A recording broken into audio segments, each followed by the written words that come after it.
For this exercise, we are going to be making CInemagraph animations. Or I should say CInemagraphs with stop motion animation. You can see that this here is a stop motion animation because this bottle is rolling or rotating back and forth. What makes this a CInemagraph stop motion animation is that this animation is happening inside a still photograph. So you can see this image of me. I'm looking at the bottle, but I'm not moving at all. And this will be achieved by creating an animation and masking it into a photograph. Now, there are more complicated approaches than we're going to go over first, where you can take one animation recorded in a completely different environment and insert it into a new photograph. That is not the objective for this exercise, though of course you can push it further if you wish. For this exercise, everything should be photographed in the same place. A good way to think of it is this animation could have been possible if I held very still and someone else moved the glass bottle for me. The important thing here is that the camera is photographing everything in the same place. If you photograph things from different sources, then that becomes a totally different kind of photo collage, which can be very interesting, but that's just not what we're going over here. If you have trouble accessing Photoshop and only have access to software that will allow you to make a stop motion animation and you can't do the masking that will be covered in this demonstration, that is okay. Just try to keep in mind that your animation should be continually looping. In the case of this animation, I only animated the bottle, I photographed the bottle rotating in one direction and then reversed the footage. If you want to make an animation like this with no editing, just remember that if you have something like a rotating object or any sort of cyclical movement, to complete the cycle in your initial capture, and then you can create something that looks like this without these techniques. When photographing, you want to make sure that your moving object doesn't move behind any foreground objects that might make your masking more complicated. So for example, if my hand was stretched out such that the bottle was moving behind it, then that would make the masking much more complicated. For this scene, I had my son and I at the table together looking at this object, and now I'm just rotating this armillary sphere and making subsequent photographs. If you don't have a remote shutter release, I recommend setting your camera to a 2-second delay so you don't shake it. If you're using an iPhone or other smartphone, the volume control on headphones will act as a remote control for your camera. Once you have your photographs on your computer, the easiest way, or I think the most elegant way to put those files into Photoshop is essentially to select the images of your animation and then go to Tools, Photoshop, Load Files into Photoshop Layers. Here we have our files in Photoshop, and a nice little touch that you could add when making an animation from layers in Photoshop is you can select all your layers, go to Edit, Auto Align Layers, and you can even just stick with the automatic function here and hit OK. On some computers it will take a little while, but usually not a ridiculous amount of time. In the case of this image, when I was auto aligning the layers, it took 2 minutes. Auto alignment will correct for little movements that happen to the camera, either from wind, the floor bending, or sometimes just pushing the shutter button on the camera a little bit too hard and causing little micro movements between frames. The next step I'm going to do is I'm going to create a timeline. So I'll go to the window in the menu, the window menu, and then I will select timeline. And when this comes up, I will select create timeline. Now this is a video editing timeline. We don't need this. We want to work with the animation tool. So we'll just click on these 3 rectangles in the bottom left corner. And when I click on them, this converts our scene to frame animation.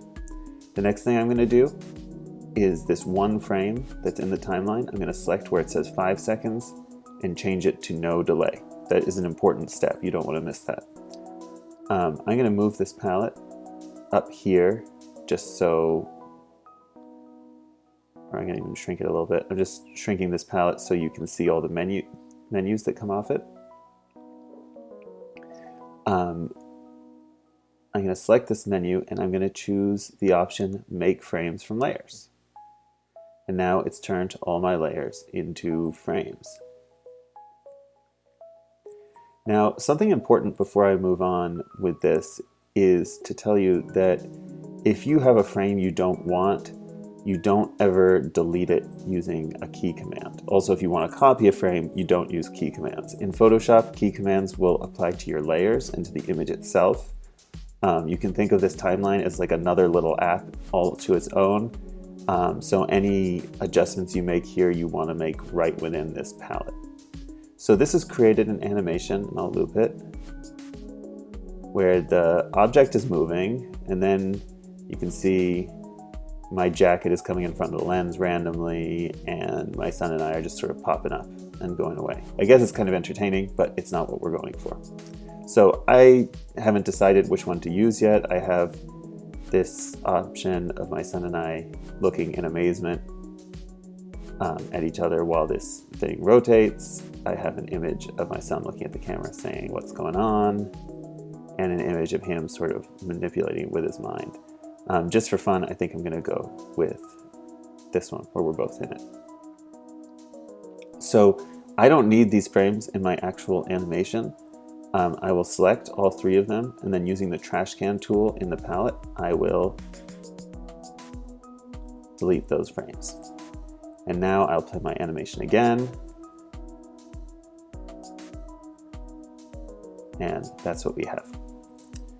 So I've got my image at frame 1, and now I'm going to select the layer that I wanted on top and show it.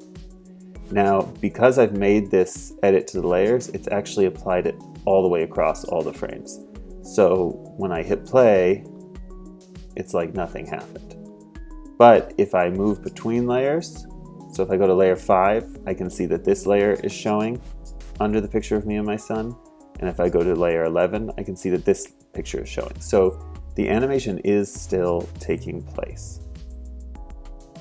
So selecting this layer, again, I'm going to make a crude mask over this layer. Just using the polygon select tool, I'm going to select around the area of this armillary sphere apparatus.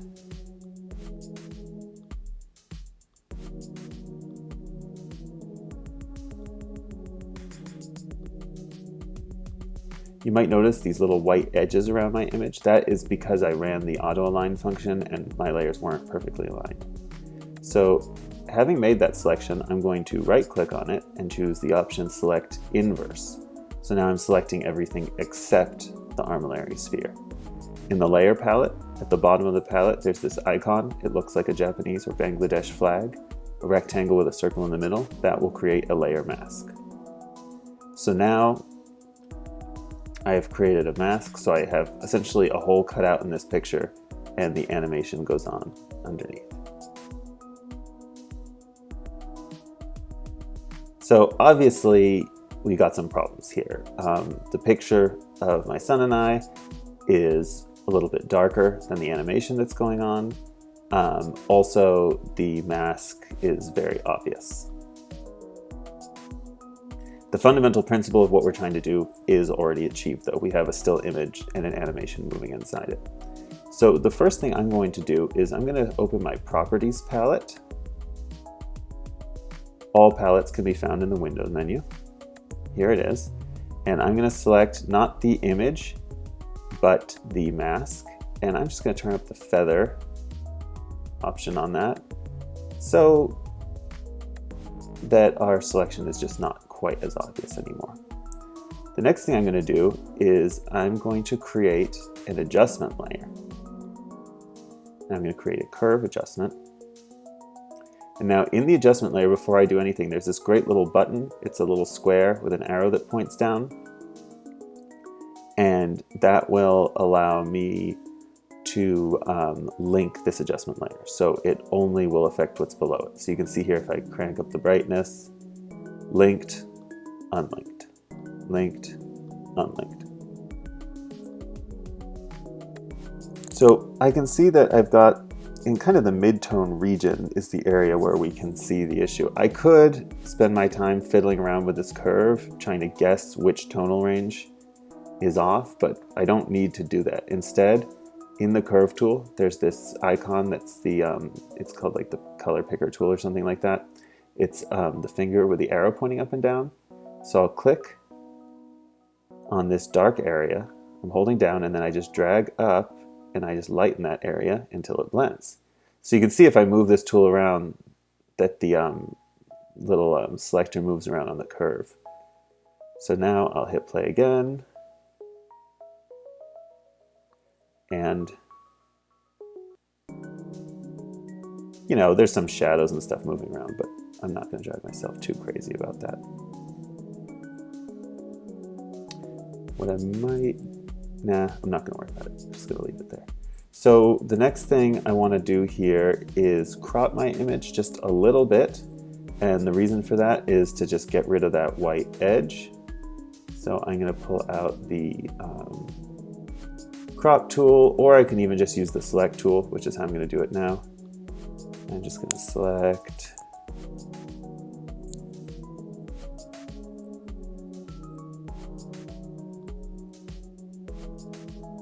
Here, image, crop. And then I can go to select and deselect or Command D. So now I don't have that distracting edge anymore. I can play my animation again. If I want to get rid of this flicker on the wood, I can do that easily by refining my mask. I should say I don't have to, but I am feeling a little compelled to do it, so I'm going to do it. So I like to just work on the first frame of the animation every time.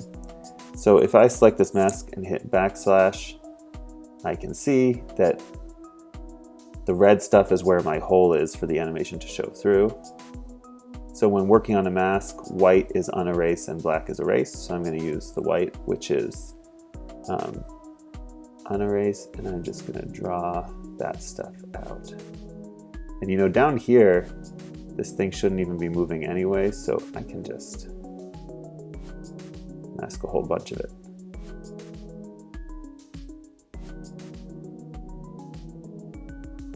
But this is just embellishment on what I've already done. It's not absolutely necessary.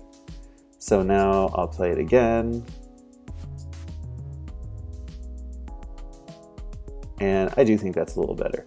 A funny little detail I could see is that there was some wind, and I can see that the cable or internet connection, whatever it is, to my neighbor's house is wiggling around behind it, but I'm into it.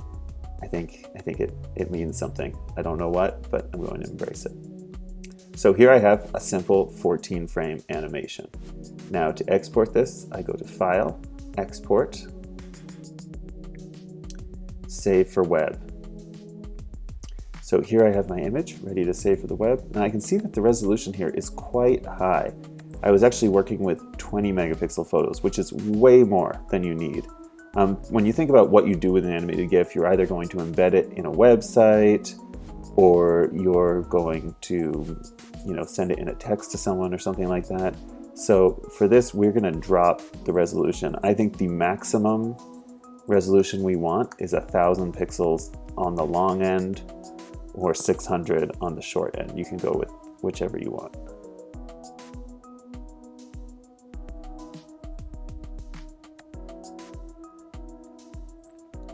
So now I've down-resed my file, and I can hit play here and watch it go. Now I'm just going to embrace the flicker as some sort of cosmic energy coming from it or whatever. This is pretty much all you need. I'm just going to stick with this. I'm going to hit save.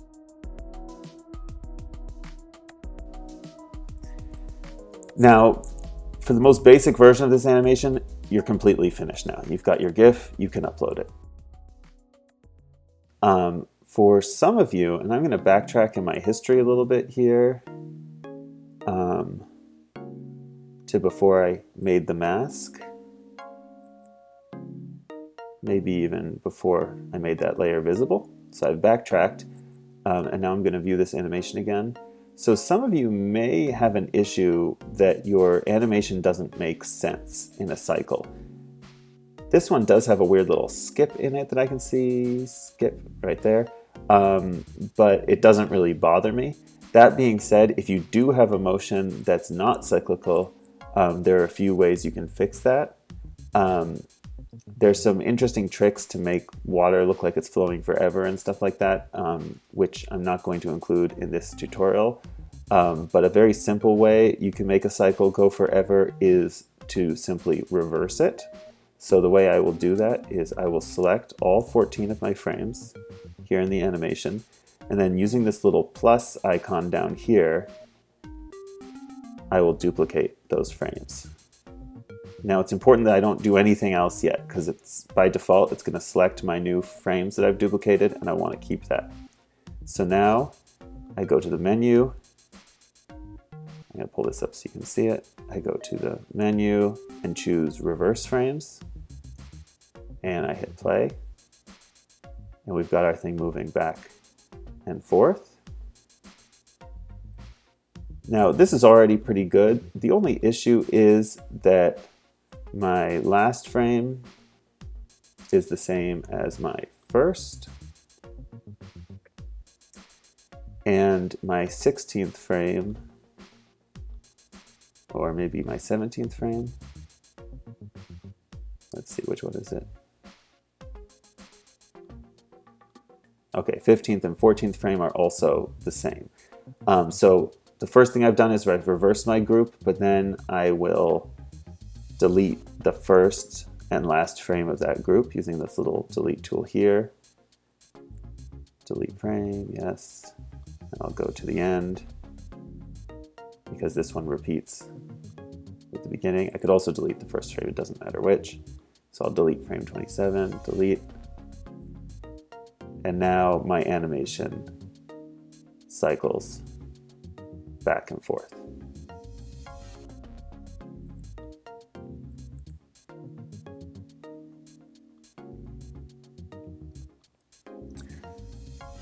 So from there, I can simply mask again to show the top. Just for fun, I'm going to use a different masking technique. I'm just going to create a layer mask, just like that.